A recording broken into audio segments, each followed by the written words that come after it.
On m'a demandé d'écrire sur ce qui reste de mai 68. En fait, je n'en sais rien.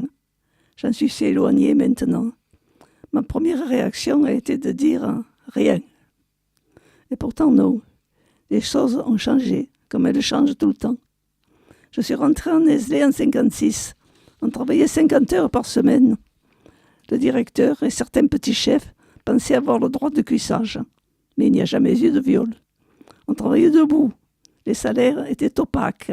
Les eaux usées se déversaient allègrement dans la rivière.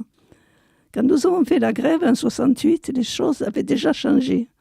Le directeur dont j'avais parlé avait été remercié depuis longtemps.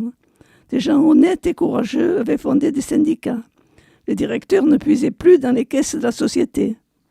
Après 68, les progrès se sont accélérés.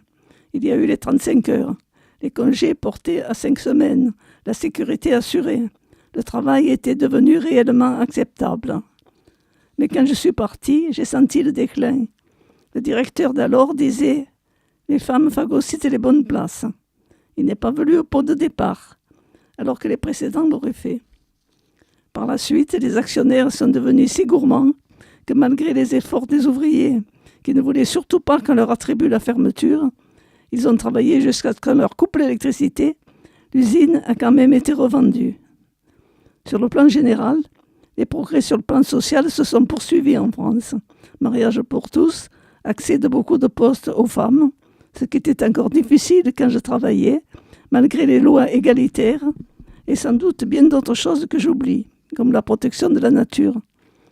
Il me semble qu'une partie de l'opinion va vers une plus grande humanisation, telle que je la vois, c'est-à-dire l'universalité, et une autre, au contraire, pense qu'il faudrait revenir aux usages d'antan, avec le pater familias, les enfants obéissants, la femme à la maison et la fermeture des frontières.